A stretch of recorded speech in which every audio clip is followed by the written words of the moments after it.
I'm reading from the book of Hebrews, the 11th chapter, beginning with the 32nd verse and continuing on into chapter 12.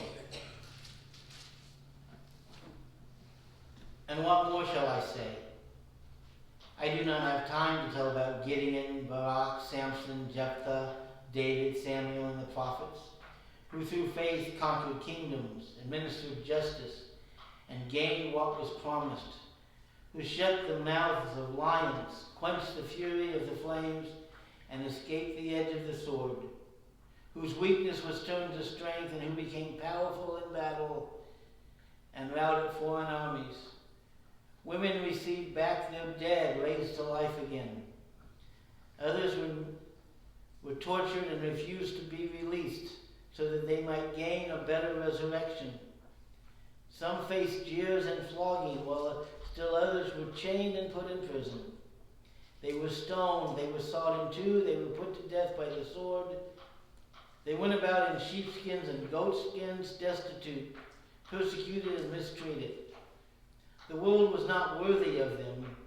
They wandered in deserts and mountains and in caves and holes in the ground.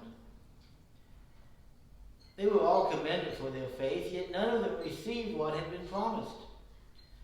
God had planned something better for us, so that only together with us would they be made perfect. Therefore, since we are surrounded by such a great cloud of witnesses, let us throw off everything that hinders, and let the sin that so easily entangles, and let us run with perseverance the race marked out for us. Let us fix our eyes on Jesus, the author and perfecter of our faith, who for the joy set before him endured the cross, scorning its shame, and sat down at the right hand of the throne of God.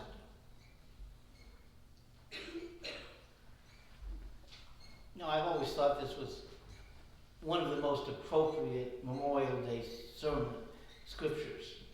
Of course, being in Indiana, it works on two levels. The great cloud of witnesses are the saints of the past who we remember. And there's this little bitty race going on in Indianapolis today that's making the news. So it works on two levels.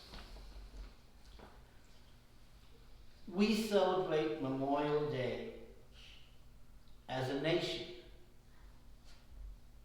to remember and honor those who gave their lives in battle for this country. Those who died that we might live free.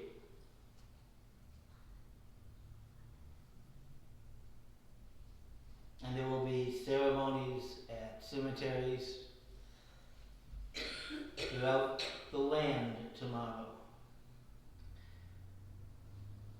My earliest memory of Memorial Day is walking through our church cemetery and trying to read the names on the old graves to see which ones got flags on them and placing the flag. Did it every year, went out and marked all the flags, marked all the graves of those who had died in battle.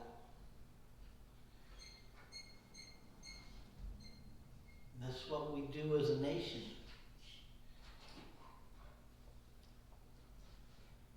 The writer of Hebrews urged his readers to remember the men and women of faith of the past. Men like Abraham and Moses, those he read, those I just read. And not just the leaders, but to remember their own ancestors who may not have been famous. He talks about the people on the Exodus, how God cared for them,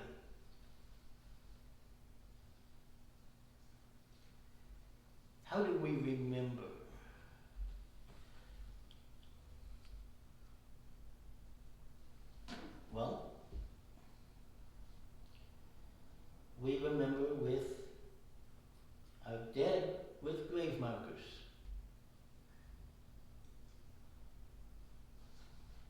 Go to a cemetery, find the plot, read the name, some vital information. Sometimes it'll list a relationship to somebody else.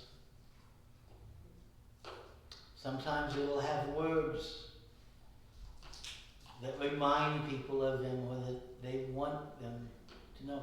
There is a headstone at the cemetery in downtown Carmel.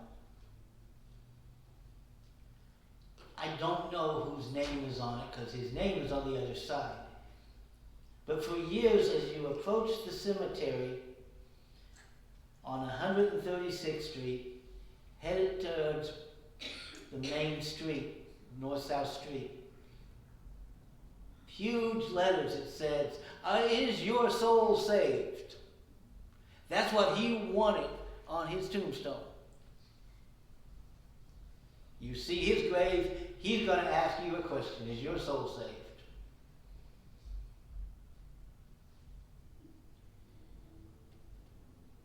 My dad's tombstone has the words, "Be patient, God isn't finished with me yet," on his tombstone.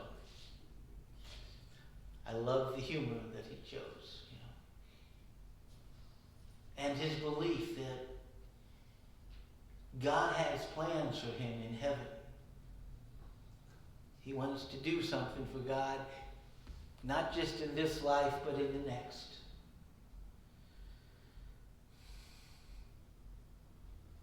But go to an old cemetery. You ever take rubbings of a gravestone? I've done this when I've done some genealogy and looking for long lost relatives. You go and the stone's worn away. You can barely read it.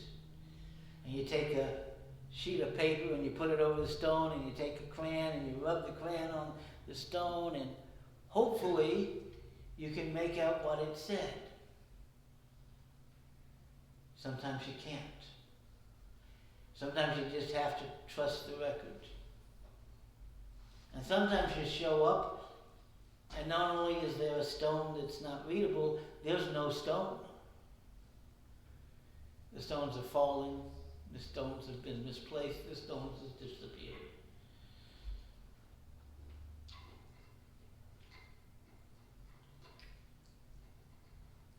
Our memory fades. Even our stones fade. But we do more than depend on memory and even on stone. We tell and write down stories. And in 2010, this church celebrated its 125th anniversary, and you wrote down stories.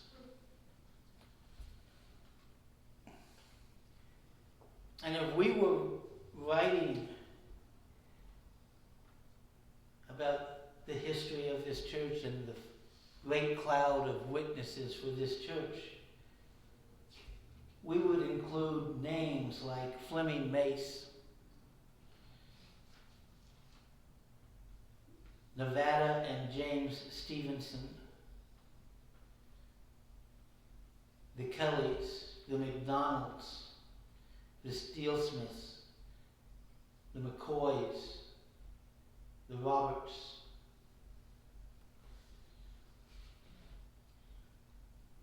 They were some of the founding members of this congregation.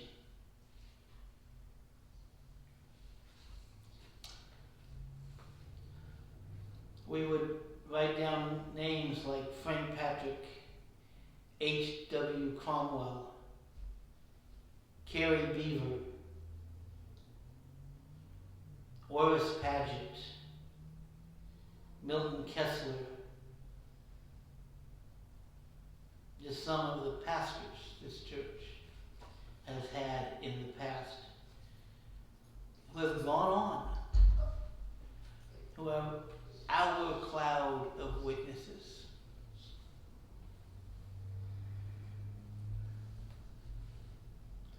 Many of those names I read are people none of you ever knew. Maybe you knew one or two of them, but maybe you remember them from histories, from stories that were told. But we also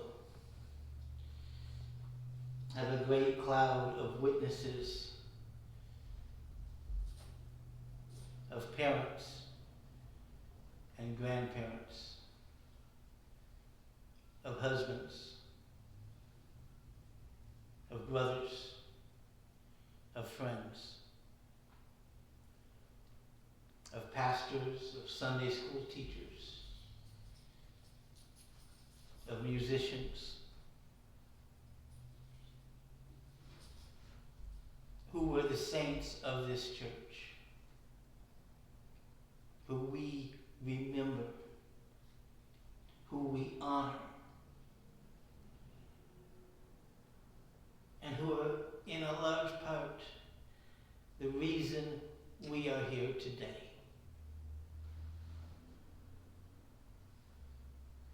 We remember their service, what they did for this church. We remember their faith.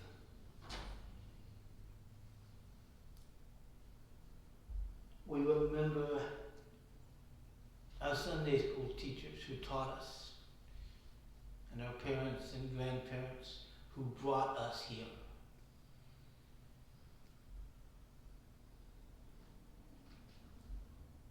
We remember our pastors from the past. Now, I always thought as a pastor that people don't remember what I say. And for the most part, there's some truth to that.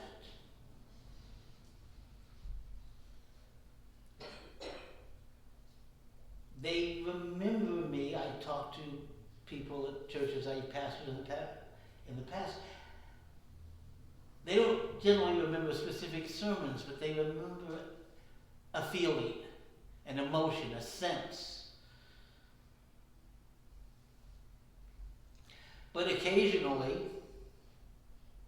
they and you remember something I said exactly word for word in a sermon.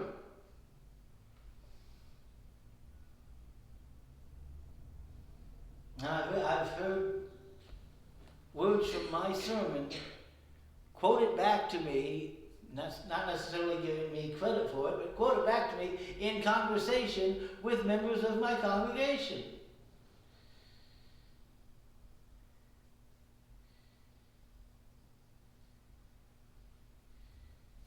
It's a sobering thought when I decide to preach, that people will remember me.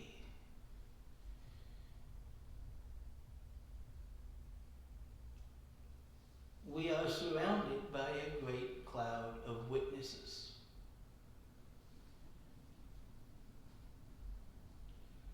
This is a promise that those who have gone before us in our faith, that those who have gone on to their heavenly reward, see us.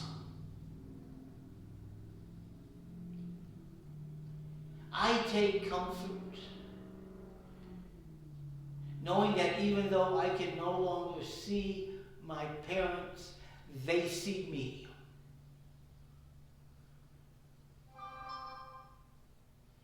I take as much comfort in that as I do in the assurance that one day I will see them again.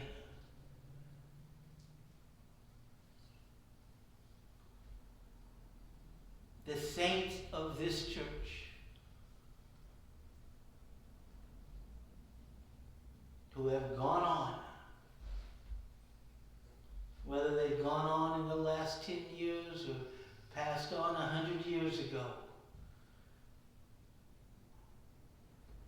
are our cloud of witnesses. What we do honors them.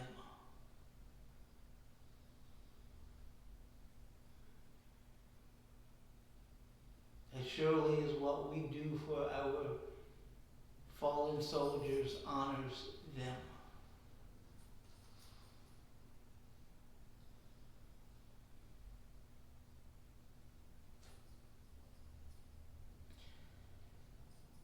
Our hope of eternal life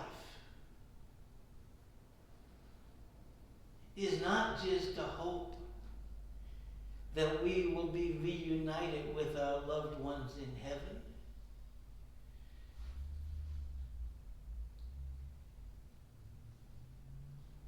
It is our hope that our loved ones see us and we honor them.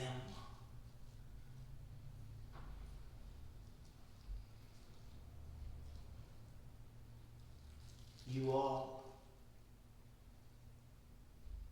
have saints from this church that you wish to honor. You all have loved ones from the past, family, teachers, ministers, respected friends, that you do not want to disappoint.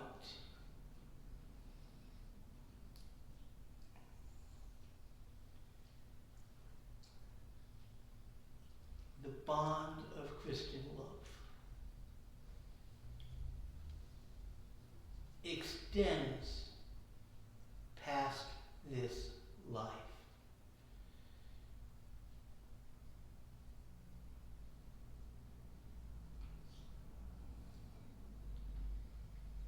It is comforting. It is a promise.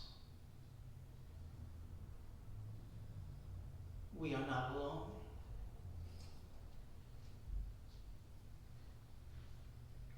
And those who loved us and have gone on love us still.